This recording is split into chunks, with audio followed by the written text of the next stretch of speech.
If you know that you are lacking in rest, then that's something you should prioritize. There's no ifs, buts, or maybes. I am not debating with you. I'm telling you. If you feel like you're off on your rest, then you need to do something about it. And it doesn't mean now you're going to do something excessive. It just means prioritize it a little bit more than you normally would. Same as if a client came to me and they're like, oh, I don't have a nutrition plan. I don't eat right, da da da da. Can you put me on a plan? I normally say no. I say, well, let's start with, do you eat vegetables? Add some vegetables. You drink water. Not enough. Okay. Can we add that? Can we track that somehow? Literal write it down. Define rest. It just means taking time to stop, or taking time to unwind, or taking time to slow down. That's what rest. Hey everyone, welcome to Best Life by You, the podcast dedicated to helping you overcome challenges around nutrition, mindset, training, relationships, and well, all of the above. I'm your host, Julia, and today we have a very special guest, a friend of mine for the past 5 years, a very successful businessman, an owner of a gym, which he'll get into all of that. But here's no other than Anthony. So Hello. Go ahead if you want to share your whole life story and your name, first and last, social security, all of that kind of stuff. I think that'd be really good, especially for the people listening. Social security. Yeah, social security. Credit card details, everything. But anyway, so just to dive into Anthony's story, he's very remarkable in everything he does, and I really wanted to have him on this podcast just to share about his journey, how far he's come. We have a lot in common in regards to fitness, in regards to writing books, which he'll talk a little bit more about later, and just the whole world of business. So Anthony, if you want to just go ahead and dive in, share your story with us. And in actually his gym that we have right now, we're not gonna go ahead and show it to you all, but it's a really great setup, and I'm here right now, and I do rent the space for my own clients. So okay, now I'll officially pass it over to you. So go ahead and introduce who you are, your story, all of that. You're doing a great job without me. Thank you. Keep going. What else? And you're flattering me, so I'll take it. Go ahead. My name is Anthony Moreno. I'm originally from a little place called Gibraltar, the Rock of Gibraltar.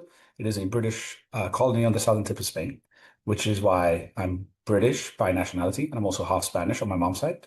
I came to New York in 2013, and when I first came over, I was going to do I don't know if you know this, but I was going to do one of two things. That's why I'm hearing it. Oh, okay, so I was going to do one of two things. Just hold it. I was going to be either a personal trainer, or I was going to be... Just take the mic. Okay. Take the mic. Or I was going to try and be a UFC fighter. Oh, I didn't know that. Mm-hmm. Oh, so I used to compete in MMA, in kickboxing, Muay Thai, all these different martial arts. And when I came to America, that was going to be one of my things. It was either going to be fighting or personal training. And personal training doesn't get you punched in the face, and it gets you paid. Sometimes. Sometimes the clients you have, if they don't know what they're doing, right? Yeah, well, that, or if they do know what they're doing and you make them mad. Not my kind of clients. I don't know who you're dealing with, but sure. So anyway, that's what I was going to do, one of those two options, and personal training gets you paid, and it doesn't get you punched in the face. So that's the choice that I went with. All right. Mm-hmm. And so you came here in 2013. Mm-hmm. How old were you? What was your journey before then? Like, what inspired you to come here to the United States? I came here to marry the love of my life, who is no longer the love of my life, my ex-wife. People on this podcast are just going to be like, I have another love of my life now. Yeah. My lovely wife, Megan. I have two loves in my life, maybe three. Oh, okay. Yeah, sorry. I thought this was about me. So anyway, back to me, as we were saying. So I came here to marry someone who I'm no longer with. Now I have someone else. Yeah. And after years of doing a bunch of odd jobs, right? It wasn't just personal training. I did whatever I could just to make money. Yeah. I was working at shipping containers. I was doing a bunch of things. And eventually I just decided to go full force into the personal training. Yeah. Cool. And I got certified through a company called Focus Personal Training Institute in Manhattan. Mm-hmm. And then from there, I started training. And I did that privately. I worked for most gyms that I could think of, and I did group classes and all that. Mm-hmm. Eventually I came to the conclusion that I'm making a lot of people a lot of money. I was the number one sales rep. I was the number one trainer. I was hitting all my quotas, and again, making a lot of money for a lot of different people. And at some point, I was kind of like, why am I not doing this for myself? Mm-hmm. And I think I've always had an entrepreneurial spirit. I just never fully embraced it. And That's kind of how I came to be my own independent trainer. And then eventually I opened up my first gym that did pretty well, moved over to another spot, opened up another gym, started building gyms for other people as well, private companies and different wealthy individuals, both in their houses and in their businesses. Hmm. And then I opened my own spot. That we're in right now. Nope, not that Not that one. one.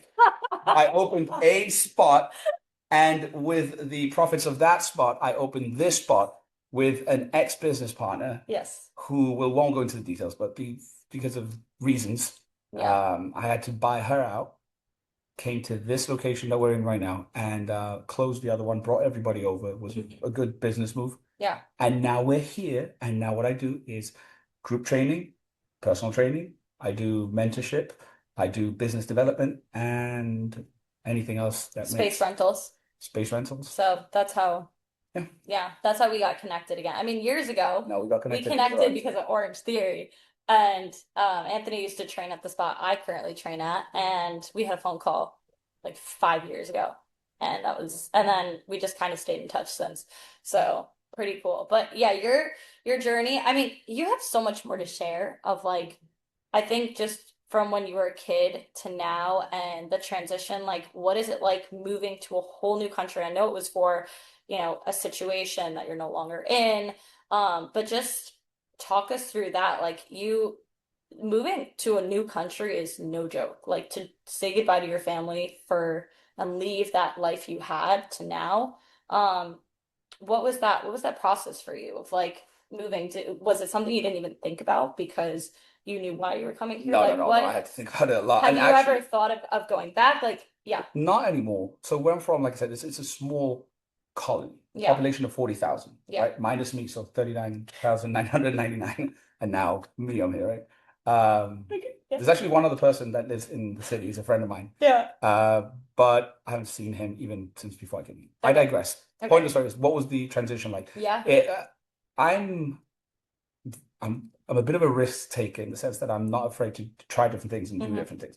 So moving over wasn't that bad. So I did 4 years in the army. I did 4 years in the Air Force as a fireman. I Hmm. don't know if you know that. In the No, British, no? no. Oh, British Army, See, British. we're learning. We're learning. Yeah, I yeah. love learning about people. So I'm 4 years British Army and British Air Force. Okay. In the Army, I was part-time. I was reserve. Okay. But in the Air Force, I was a fireman. Okay. So I was one of the youngest firemen, and I was doing pretty well, to be Yeah. honest. Yeah. By the time I came here, I was already a sergeant or the equivalent of. Okay. And I was already doing fitness and training and all that. Yeah. So coming over here was giving all that up, giving up my pension, giving up my life, giving up my friends and all that. At what age?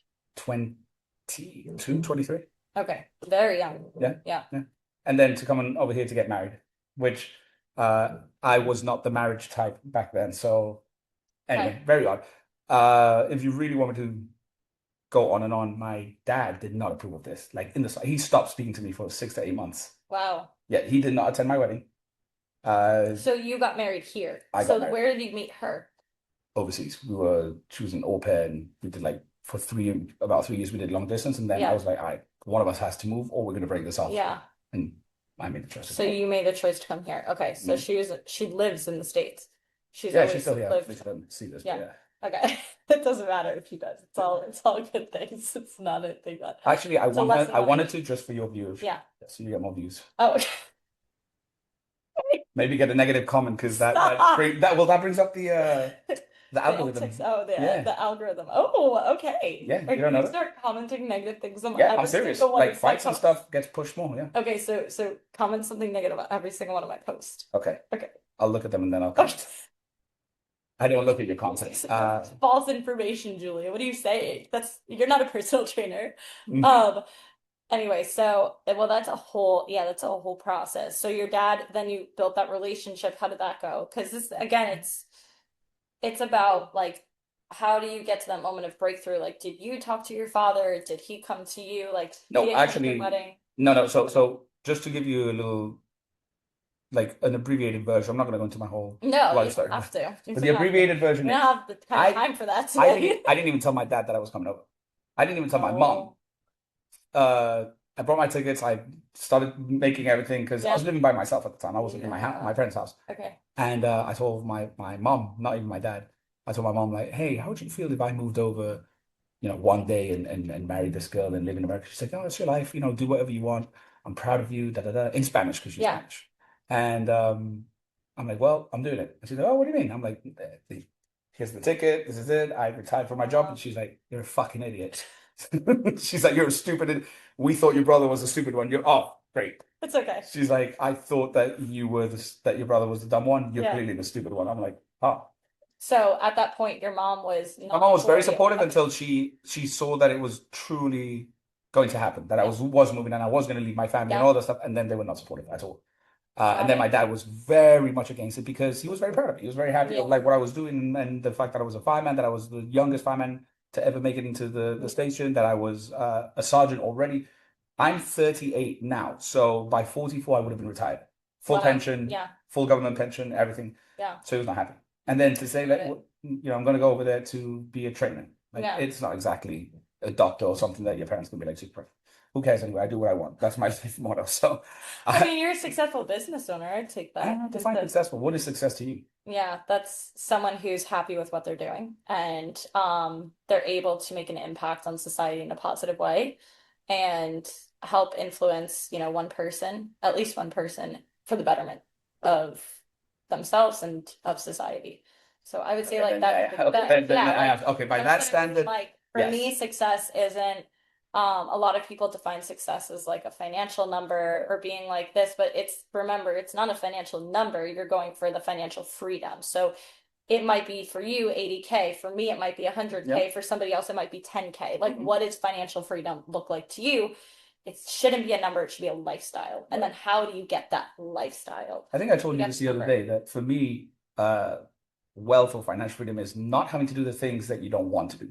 Yeah. That so if you are the sort of person who doesn't like to cook, if you can afford to have someone cook for you constantly, Or pay for meal prep. Yeah. or meal prep, Meal right? prep Or if services. you're the sort of person who doesn't like laundry and you can have someone clean your Yep. laundry, like Yep. that's success to me. Yeah. See, for me, I have a cleaner come to my apartment once a month. I used to do twice a month, but now it's once a month. And I it makes a world of a difference. And I wish I could have her every single week come. But right now I'm like, okay, once a month is something I can put money towards. Yeah. But I look forward to that. I'm like, oh, everything's done, the sheets are flipped, and all this like all the dust is gone, and they fix my couch and all this vacuum everywhere. So like I don't have to worry about it. And so I'm at a point too in my life where it's like I'd rather pay somebody to help me with this if I really need help. Like I took a business course earlier this year because I needed help revamping my website. And yeah, I probably could have paid somebody, but the course was to teach me how to do proper networking, how to set myself up for success in the business world. Invested in a course earlier this year to teach me about finances, how to invest in stocks, who I had the girl on my podcast a few months ago at this point, and Yes, I she thought. taught me, yeah, she taught, okay, but she taught me about all the investments I could be making and how to grow my money, and that was something I could have told for you. so long. Okay, well, you weren't there Okay. at that point, so I took a course and I learned so much from her, and I'm very grateful because I budget everything, and I feel very good in that where um I'm on a path to almost all my loans and all my debt being done. So Wow. yeah, so it's been a journey, but I'm working on it. And so I think that's where, success, we come back to the definition of success and what that really looks like. And it's going to look different for everybody, just like health, right? Like my question, I want to pivot in just a second to like, what does health mean to you and what does it look like to you? How do you define it? And success, I think, looks different for everybody. It could be like, well, success, I'll be successful when I have a beautiful home that I own, that Yeah. I'm debt free, that I have a car, I have a husband, I have kids. Like success looks different for everybody. And I think you have to sit with yourself and be able to define what success means to you. Just go back to that why as well of who Yeah. you are as a person and what you're doing. Like go back to your why. And if you feel like you're living a life that doesn't really have purpose or that you're unsure of what to do, then go back and reassess those things, look at your schedule, look at things that bring you joy and see if you can spend more time in that or go down a different avenue. Fitness brought me joy, nutrition brought me joy, and then I just learned how to do more of it. and that brought me joy. And then I quit my teaching job, which was hard in itself, but I did it because I'm like, I need to do the things that bring me joy. So, so yeah, pivoting. I was gonna ask you, what does healthy mean to you? You've come such a long way of like, I mean, unfortunately had a relationship that didn't work out, and then you started over, are now married to another wonderful woman. So talk me through like what that journey was for you in healing, and you had to have been at a healthy place, no? To get to that, to start that new Okay, relationship. so let's talk about healthy, right? Okay. What does Yeah, healthy mean? let's start there. Here's my problem. I tend to harp on semantics, and I'll look at words and listen to the way that people speak and think about the definition of the words or the words that they choose, right? Which is a problem because some people speak freely without even considering what they're saying or how they're saying it, and sometimes what you say and what you mean sort of conflict themselves. And I really try to be as specific as possible, but I'm human, I struggle. So for me, healthy, from a whether it's training or whatever, means Yeah. to have balance. I don't think that healthy means, for example, to be ripped, right? I know plenty of people who have six-pack abs, very defined, and they're not healthy physically. Yeah. They're on steroids, they're on whatever, or they only eat chicken, broccoli, rice 3 times a day. That I don't consider that healthy. I consider that an eating disorder in the same way that not eating is a disorder or could be considered one, right? So healthy for me means balance physically, emotionally, and in some circumstances, or depending on the individual, spiritually as well, right? Yeah. And if you don't want to say spiritually, then you can say psychologically. Whatever. Yeah. Doesn't matter. You say spiritually. Sorry. Okay. Yeah. Well, anyway, yeah. physically, emotionally, spiritually, and or psychologically. You could look gorgeous on the outside and be miserable on the inside. Yeah. Or the other way around. You could not have such a beautiful physique, but then be a wonderful person on the inside. The key word for me in health is balance. So when it comes to when I was in my previous relationship, I was not in balance. I was not in a healthy state as far as I'm concerned. Neither of us were. We were very young, we got married young, and our life goals were going in two different directions. We broke off amicably, as amicably as you can. Continue. Healthy is, as far as I'm concerned, finding balance. And balance is never going to be linear, and balance is never going to be at extremes. The moment you start venturing into these extremes, there needs to be some sort of shift, right? That's kind of how I feel. My previous relationship, that's the reason why we got divorced, whatever, there was not balanced. My current relationship, I like to think that we are pretty balanced. Ups and downs are going to come, all that is always going to happen, but we'll always kind of meet each other at some midpoint or try to anyway. And if I can't find that through a partner, then I find that through myself. I think that a lot of people harp on being defined or their worth being defined through partnerships or through being with someone. And if you're not with someone, I'm not happy, da da da da. Or if you're not, like you said, if you're not making $50,000 a month in profit, you're not happy. You got to kind of try and be happy where you are. And that's what health means to me. Health means that. So when I went through my transition of leaving a person to be with another person, it was a case of that. It was more about self-discovery and like being comfortable with myself. And then when you're happy and comfortable with yourself, sort of living your true purpose or your true life, your partner is just an addition to that, not the necessity to that. Yeah. That's to my tip. I think of it's funny because I've interviewed people who have said there is no such thing as balance in life. And for me, I like to call it organized chaos. Sure. Like when people say, "Oh, your schedule's all over," I'm like, "It's organized. It's chaotic, but it's organized." I agree that there's no true balance. Nobody's here. Yeah.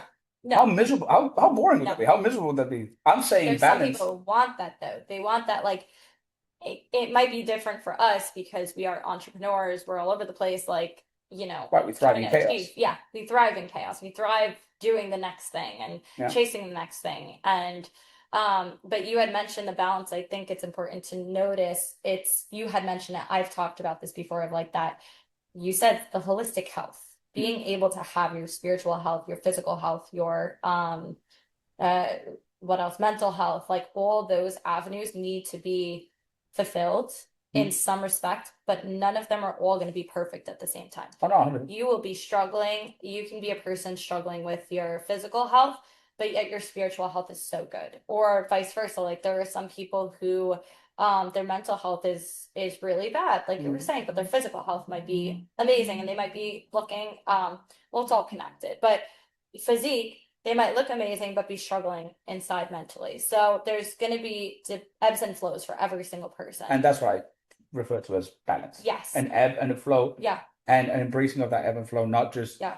balance in the sense of we're at a mid-range for everything. I think balance is like, there is going to be this and there is going to be this, and you're okay with that. Yeah. And if we talk about like fitness, right? If you think, like I like to use an in-body scanner. For those of you who don't know what an in-body scanner is, not. People ask me how accurate is it. The companies will make claim that this is the best thing next to a DEXA scan. Yeah. How accurate is it?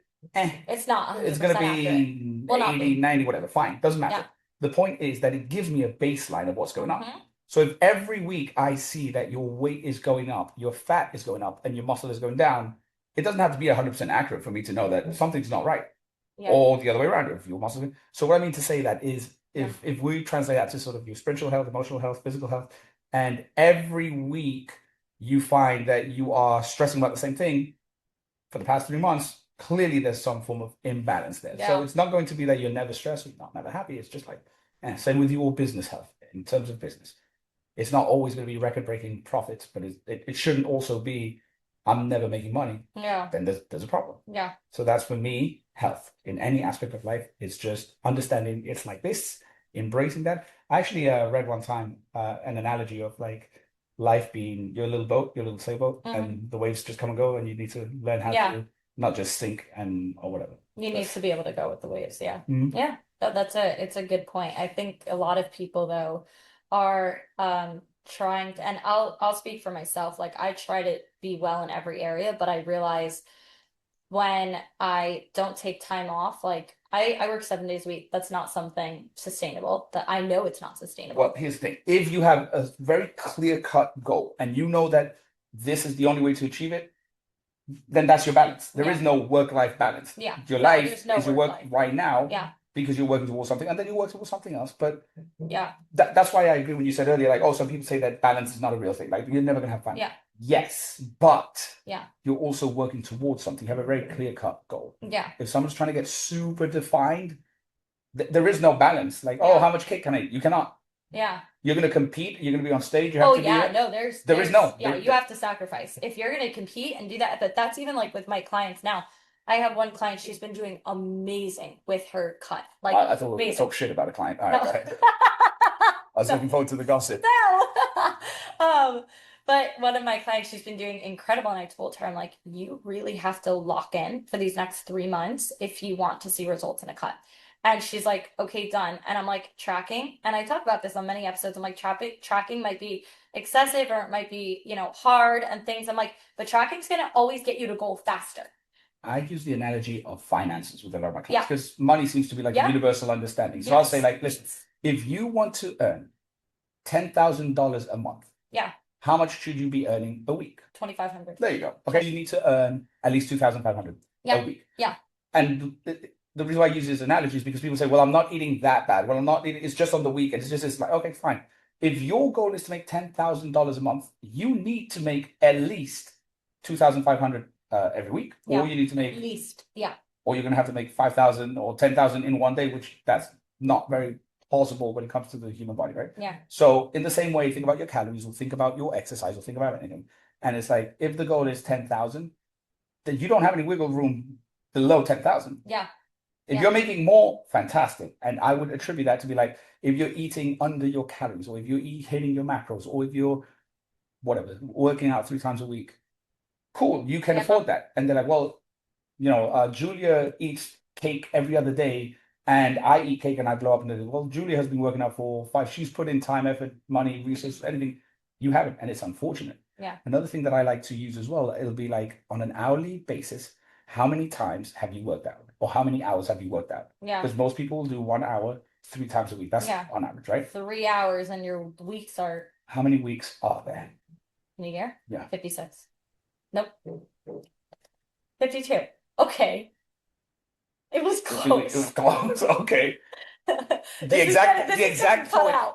exact point I'm making is there are 52 weeks in a year, Anthony. Okay. And if you work out an hour for every week, you will have worked out 52 hours. Yeah.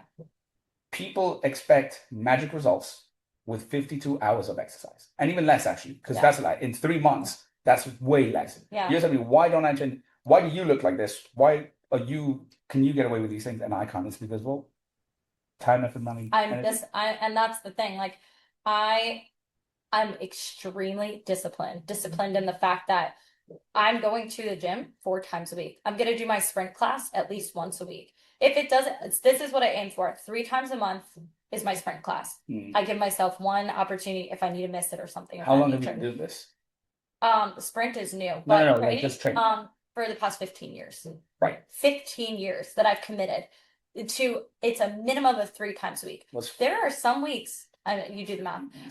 You do the math. But anyway, my point is there were some, like last year when I was living in black mold and I had pretty much tore part of my rib. I couldn't breathe, work out. I was out for 2 months. 2 months, could not train. Could not at all. Couldn't even breathe. I was in doctor's appointments all the time. And I was like, it was such a mental game that I had to be like, it's okay. You're going to get back to where you are. You're going to get back to where you are. You're going to get back. Like, I had to mentally prepare myself because the gym it's like something that I've had. It's the longest relationship I've had in my life. Like, I've been so committed. 15 years. It's a while. But for me, I tell my clients this as well, who are like, oh, I couldn't get to the gym this week, or I couldn't do this. I'm like, why are you beating yourself up? You've been working out the past 10 years of your life. Past 10 years. A week in retrospect is nothing to the 10 years because it does not matter. It's now ingrained in you. It is part of your everyday life. It's not going to be something that you have to worry about 1, 2, even 3 weeks off. Guess what? Because either way, you're still going to get back to training. It is part of your routine. That's something I know in my life. And that's something I actually spoke to one of my girlfriends about this because we're both single women. We want to be mothers, but I can wait. But I'm like, for me in my life, I'm like, God willing, I can wait years and years to be a mom. But I'm like, I'm not worried about being an unhealthy mom. I'm like, know my body's going to be taken care of. I know I'm going to be eating well. I'm a nutritionist. I'm going to be eating well. What my kids eating is going to be well. Like, it's going to be good food and nutritious. So I'm not worried necessarily at the age. And again, it's all God's timing. But some women are so nervous because they're like, I don't want to be a mom at 50. I'm going to be exhausted. I'm going to be this. I'm like, that's not something that scares me because I take care of myself so well. I'm more so at the point now where my business is my baby because I'm growing it. So much of my time is invested, and maybe this is a reverse way of thinking, and I am still trying to rest, but I'm like, I right now I'm at this point where I'm like, I want to pour all my time into my business and do this. So by the time I am married and have kids, it's going to be passive income. Or I already have such a structure set up that I'm going to have to work, but at least I don't have to work 7 days. I can work 4 days because eventually my goal is to work 4 days. Might be long days, but I will want to dedicate time with my husband and my kids. Like, that priority will shift later on. But right now I'm like, I'm happy doing what I'm doing. Yeah, I'm tired.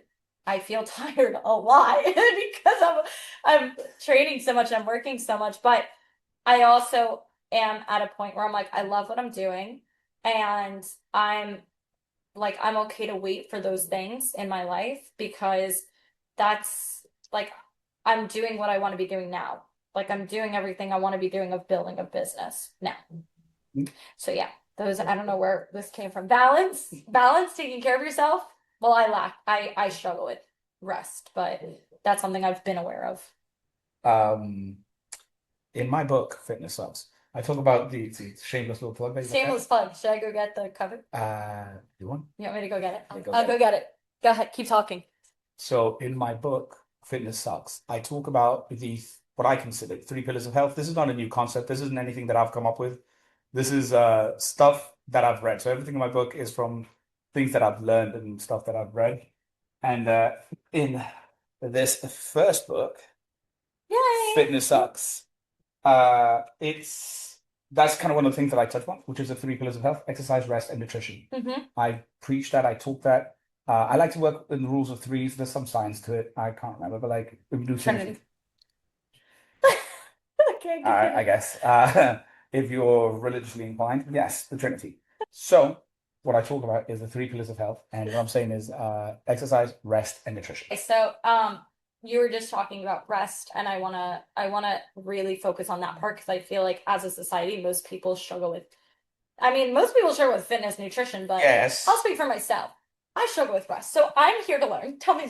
So my target demographic, my normal demographic, the people, not my mentorship stuff, Yeah, not my business stuff, the clients that I take on, yeah, they all struggle with exercise, nutrition, and or rest, right? It's like that. yeah. But let's talk about you specifically. Okay, so rest. When I talk about rest, I'm not talking about just the physical rest. It goes to the same three things: physical, emotional, psychological, and or spiritual. Mm-hmm. So if you are not giving your body, your mind, your soul Mm-hmm. rest, Yeah. then there's some you're off balance. Like it's just it really goes back to the same thing. Like you Yeah. know your body better than anybody, so you know when you're doing too much. I admire your enthusiasm and I admire your drive.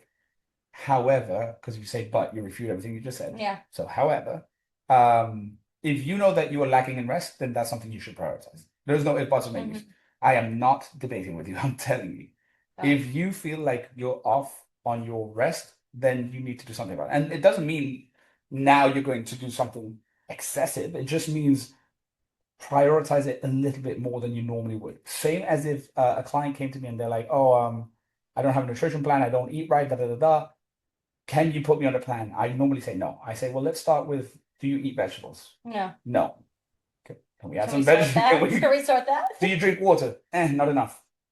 Okay. Can we add that? Can we Yeah. track that somehow? And again, it doesn't have to be literal writing down, Yeah. but like if you know you don't drink water throughout the day, am I boring you, my love? No.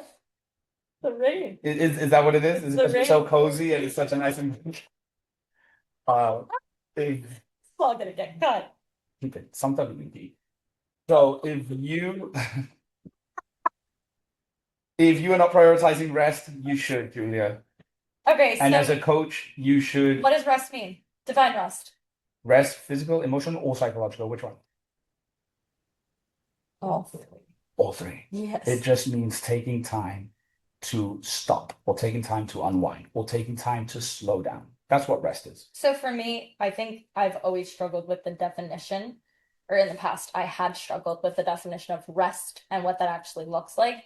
And in my head, I'm like, oh, rest is I go and sit down and watch Gilmore Girls for That an could be. hour That could be. and I unplug or I scroll on my phone, like sometimes That scroll, but is. I know that's a dopamine hit. So it's like, Yes. that's hard, but I'm also like, oh, I'd like to do a yoga class. Yoga class is rest. Um, but for me, I was trying to figure out what is something that is not taxing on my body, not taxing on my voice. I don't have to engage or think about anything. Yeah. Give Well, my brain a rest, my body a rest. so let me My offer voice you a rest. a challenge. In the same way that we're talking, like when you ask a client, do you even eat vegetables? And they say no, and you go, well, let's start with that. Yeah. What do you think you're doing in excess in terms of not resting? Yeah. Me. I think I just like last night, for example, I said no to hanging out with one of my friends because my voice is shot. And as you guys could probably hear a little bit, a little raspy. But I was like, oh, I'm just gonna rest. I ended up going on my laptop, like creating stuff for my Instagram, doing videos, like editing videos. I had Gilmore Girls in the background and I was having a vegan pizza sitting on my couch with my blanket on, but I was still like in the mindset, oh, I revamped my website. I was editing my website, trying to make it more SEO friendly. Like I was doing a bunch of stuff for my business. And it's for me, I wasn't necessarily shutting down and I wasn't shutting my brain off. I'm like, Yeah. it is a Saturday night. I am here literally revamping my website, creating creating videos. And the something that I've been working on is even with that, even if I'm scrolling on watching funny videos on Instagram, I am trying to stay off my laptop. Like there are moments I'm like, Julia, just take like 20 minutes, just watch an episode. Don't have your phone, put your phone in the bedroom, put your laptop in the bedroom, put everything away, and just focus on the TV. But then my mind also is like, I should be reading. Reading is relaxing, but then everything I read is educational. So I don't like reading books for pleasure. I like reading books to learn. So I'm like, oh, let me go ahead, take this out. And I'm like, oh, I can write that or use that in a podcast. Oh, I can do that. And then my brain just doesn't necessarily like shut off You know per how you se. just said, I don't like reading books for pleasure? Yeah. That's, I don't know. To me, it kind of says a lot because why would you not like to do something for pleasure? And it almost sounds like, well, by the way, I'm not a psychologist, psychiatrist. I have no It's just medical like I advice. like learning. I would rather be Everybody reading likes to learn. yeah. Nobody likes to be stupid or feel stupid. So everybody likes to learn. It almost sounds like you what? Most people like to learn. Everybody likes to learn. Everybody likes to learn. No, no, no. So nice. Everybody likes to learn. Not everybody likes the educational system that is in place now. Oh yeah. Not everybody likes to be taught because people don't like to be spoken to in a particular way or spoken down to. Got it, But yeah. learning, who doesn't like to know things and I understand guess, life yeah. and whatever? Yeah, you're right. Okay. Even ignorant people. Yeah. Meaning. So anyway, Yeah, that's it. I think that your desire to produce and to like your work ethic overtakes your ability to enjoy things. And maybe that's where you, if we're saying the definition of rest, I would say, well, maybe just start enjoying things a little bit more. Like, Yeah. and embracing that that is development. Yeah. You enjoying yourself, you having some time that is nothing business related, nothing is rest in Yeah. itself. And I struggled with that as well because I feel like I always have to be on the go. And Yeah. ironically, I found that the less I take on and the less I do, the more productive I become. And it sounds counterintuitive. No, but it's true. It's true. Because if I'm here, and I'll give you an example as a business owner. If I am constantly working in my business, right? If I'm constantly training clients, how long does it take to train a client? Between half an hour and an hour, but we do 1 hour. Yeah. So if I take on 5 clients a day, that's 5 hours. That's 5 hours that I cannot work on my business. I'm in here physically training people. Yeah. And it was hard for me to say, I'm not training people anymore. I'm not taking any new clients on because you think about money. Like, oh no, I don't want to lose money. I want to make money. You want to make sure that your business is thriving. Meanwhile, the less amount of hours I'm here, the more I'm allowing other people to help me and embrace that aspect of my life. The happier I am, the more rested or restful I am. Yeah. You know, and then I pick and choose what I want to devote my time and attention to. So if you feel like you are not rested, it's really not that complex. Yeah. Calm it the fuck down. That's all you have to do. And that's something again I'm working on. I just have been so excited over I think everything I do. That excitement, I just get so excited to learn and do things and accomplish. It's super exciting. Have you learned how to enjoy what you're doing? Yes, I do enjoy it. I get very, very excited over things. Like I'm like, oh my gosh, great job. Like this looks amazing. Like I give myself that pep talk of like my podcast. I'm like, oh my gosh, great job. Like you did it. Like even I have 25 YouTube subscribers. It's not much. It's not anything. But it's 25 people who subscribe to my YouTube. And I'm like, that's great. You realize that's zero. Like from 0 to 25, I'm like, I think that's a big win. That's a quarter of this room filled. Yeah. Like I can fit about 100 people in here. So that means a quarter of this room are at least have seen something of you or aware of you and have heard some part of your message. That's pretty incredible. Imagine if there were 25 people in here right now. It's pretty cool. And so I think that's what a lot of people are chasing is like this big following and this big thing. And I'm like, I think it's pretty cool that like even I just started here and trying to, and I actually have a win board in my office. And every time I do something I feel really good about, I post the date. Okay. And so I love that win board because even when I did like my Cornell program and I finished that, I can't even believe we're almost done with 2025, but earlier this year, I put it and I was like, I'm so proud of myself for doing it. I learned so much. It was so exciting. Or even doing a video with one of my friends. I did a video and I put that up there, or my first podcast episode. I was like, did my first podcast episode. What a win. Like it reminds me of like how much I've done also. So I can take a breath and be like, Julie, I was going to say, like, all that sounds really productive. Yeah. In that win thing, have you ever put like, I went to the spa? I started doing sauna and steam room and yoga. I was religious with yoga for like 2.5 years. And then my schedule changed. And I am struggling to find a yoga class that I could go to that fits in my schedule. And I'm a person that I need to go to yoga. I'm not doing it in my apartment. I want to physically be somewhere, disconnect, and go there. And I was really good about it for 2.5 years. And then when I started at Lifetime, I had a class I was going to, then they took it off the schedule. And I was like, oh my goodness, like this was my self-care night. And it was such a great self-care night. Like it was like, I went to yoga, did sauna, steam room, grocery shopping, went home, had my vegan pizza. That was like my Saturday staple. And it changed. That's all the cool people do. It's really, really, really They cool. go and have vegan pizza after doing yoga. That's like, Listen, oh, So I know. anyway, that's so my point being is I'm working to find I want to find another bit of time that I can enjoy that and take that. And I think the things where I'm very disconnected from, you know, my phone technology is when I'm in the sauna or in the steam room for 5 minutes. And even those 5 minutes, just I'm praying, being grateful, like going through my gratitudes. And that's like what I look at as rest as well. Like I'm like, those are my rest times. Doesn't need to be 20 minutes, doesn't need to be an hour, even if it's 5 minutes to start off. That's where I'm celebrating. I'm like, oh my gosh, I spent 5 minutes in the sauna, Yeah. 5 minutes in the steam room, Yeah. did not touch my phone, did not have any technology on me. I didn't even know the time. I was just watching the little sand move on the sauna. So those are things that I've really I'm working on, and I'm very open even on my podcast of things I struggle with, things I feel really proud of. Like I'm a very disciplined person, so you never have to worry about me eating right, go to the gym, doing like doing the right thing per So I just se. have to worry about you not resting. Resting. Yeah. That is my biggest struggle. And it's I'm also to blame because I would say, well, I'll wait till I have a boyfriend and then we can have date night and do that. And I'm like, no, you don't need a boyfriend to do self-care and like just go celebrate, you know. Flower. That's it. So I've really flipped the script of being like, how can I do self-care? How do I make that time for myself? And Sundays I did take off like OTF. I got rid of Sunday mornings. So that's the first step. I still work at Lifetime Sunday at 10 a.m. one class, but it's slow progression, like to get my Sundays off and just do self-care and things like that. But um I know it's everybody defines rest differently and all of that. But thank you for all the things you spoke about. I want to highlight your other book.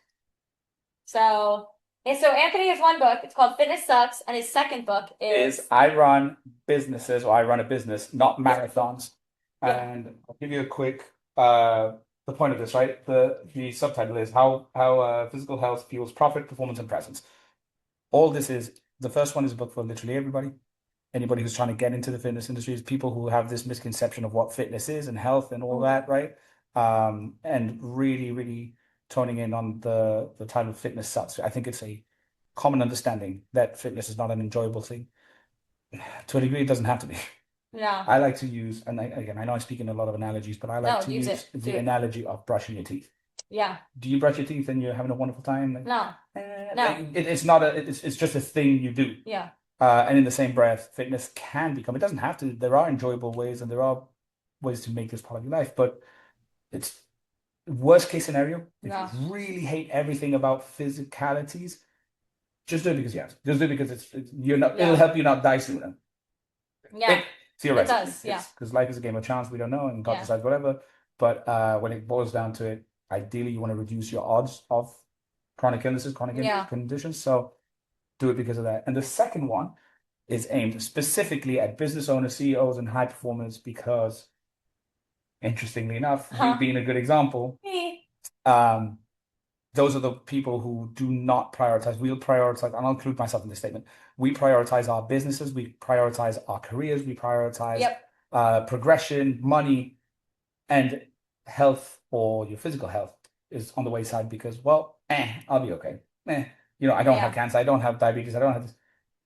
The sad part is that leaving this off is what eventually will lead to those things. And it's not a maybe, it's a guarantee. Like 100% you will, if you live a sedentary lifestyle, if you have horrible eating habits, if you don't rest, then you will have negative health implications. Yeah. So what I try to do with this book is to basically teach people and show people that demographic how to sort of structure their life in order to prioritize health. Yeah.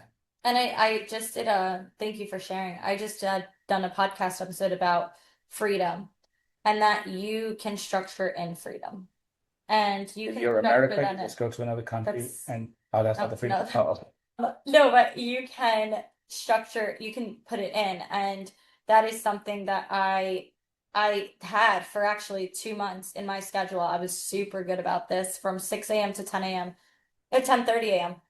No one was allowed to talk to me. It was like, unless it was an emergency text, I woke up, had my coffee, read read part of whatever book I was reading. The Bible. Went to gym, probably. No, not always that. No. No, that's a nighttime book. Oh. So I read and what's it called? Then I'd go to the gym, sauna, steam room, shower, and then go to work. And that would be that would be something I did in the morning, and it would just help me reset my day.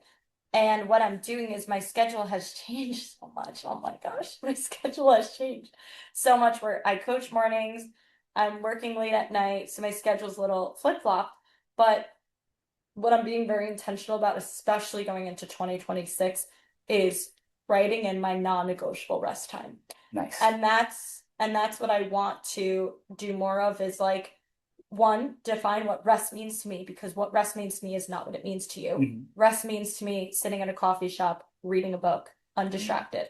That is calming my nervous system. That helps reset, even though, cortisol spikes with caffeine. But anyway, that calms me down. That makes me happy. So it's really finding what rest means to you, how you are in each of those areas in nutrition, in fitness. And then if you are a person listening and you're a business owner, are you actually dedicating that time to yourself? And are you being somebody that, because was it you I was talking to about this? It was somebody where you are a reflection of, like, if you're very fit, you're happy, you look amazing, you're a reflection of how well you take care of yourself. Like when people see you, they're like, wow, this is a person who clearly takes care of themselves. They're on top of their it's an example. You're a person that takes care of yourself. You're very in tune with your body, with what you're doing. You come across confident. So that is somebody I would talk to. I'm not going to talk to somebody in fitness that is all over the place, like not, I don't know how to put it, not working out. Like they're just like, yeah, I think you should work out, and they themselves don't work out, or they themselves don't do it. Yeah. Same with nutrition. Like I'm not going to take advice from somebody who is sitting and going out to eat every single night, eating cheeseburger and fries. Like you have to also be a reflection of what you know what I'm trying to say. Yes, you strive to be the example. Yes, right. You lead by example, yes. Ideally. Yes. Yeah. Yes. And I agree. Yeah. The only contradiction to that is what we spoke about earlier. Appearances can be deceiving, and you can look amazing, and then on the inside. But you're not wrong in saying, if I'm looking for physical health advice and you don't look like you take physical health advice, then it's going to be harder for me to trust you as a leader in this field or whatever. But as long as you don't allow looks to deceive you, and understand that people can look a certain way and then act a different way, and all this sort of stuff. Yeah. I thank you again so much for your time. I want to wrap it up with what is either the best advice that you ever received, or what advice can you offer to somebody to just better their health, their mindset, relationships in any respect? The best advice that I've ever received is always hard for me to say, because I've been blessed to have a lot of good advice, and I read a lot, and there's a lot of good advice out there. But honestly, and this is going to be the corniest thing I ever say, the best advice I've ever heard is just be kind, be good, be a good person, and help out wherever you can, because you never know when somebody's going to help you. Mind you, I feel that mindset is very much like one-sided. I'm only helping you because I want to be helped in the future, when I really feel like you should just help people regardless. Not expect anything in return. Pretty much. Just be good for the sake of being good. Don't be good because you are expecting something out of it. And the best advice that I could give someone is be good because for the sake of being good. My life motto, which is my business motto, is help, develop, and empower others. Now, with the business, it's help, develop, empower others through fitness, because obviously that's what we're doing. But if you take out the fitness part, just help, develop, and empower others, and you'd be surprised how far you'll get in life and how much joy you'll get out of life when you are a giving person and you're helping people. Nothing to do with fitness, nothing to do with exercise, but everything to do with fitness, exercise, even in business. In business. There are some people, my wife actually says this a lot. She's like, you will never be a billionaire. And I'm okay with that. Because I'm not a complete, absolute dickhead. I'm stupid, I'm silly, but I'm not a mean-spirited person, and I don't have malice. And I always, again, this is super corny. Maybe you edit this out. I always lead with good intention and with, to some degree, love to try and help others. So like Yeah. my staff members, like all I do is try and help them out. My clients, all I do is try and help Sure, them he out. tried to help me out. I still He try. has helped me out. He has helped me out. And if you do that, everything that comes wrong your way somehow magically always has some solution. Yeah. Somehow it always gets Always works better. out. And somehow there's always something really good that happens to your life if you just There we go. meanwhile, these books are not even out yet, but they will be. They're going through editing and Yeah. through other stuff. Good. But thank you for everything. Thank you for the Yeah. podcast. We'll do another one if you want. Yeah. Thank you for these mics. That Yeah. have given Well, me I so do much have information. to take them back. You can't keep it. Sorry about that. It's okay. Back onto my pants. Yeah, maybe a studio. Maybe get a podcast studio. That'd be cool. We'll work on But that. yeah, but everyone, thank you so much for listening. If you want any of Anthony's information, I will include it all below. So follow him on social media. If you want to take a workout class with him or do a workout, come check out the Fusion House in White Plains. So thank you everybody so much thank you so much for What do I listening. do? What do I say? Thank you so much for listening. I hope you guys have a great rest of your day and continue to keep living your best life. I hope you all enjoyed today's episode. If you would like to continue to get these episodes first thing, then go ahead and subscribe to my channel on YouTube and on Spotify under Best Life by You. If you're interested in working together, y'all can go ahead and visit bestlifebyyou.com/work with me, or go ahead and follow me on Instagram at NutriFitJulia. Send me a DM or just follow for more information, fun tips, and just a lot of humor. I hope you have a great rest of your day. Let's continue to live the best life by you.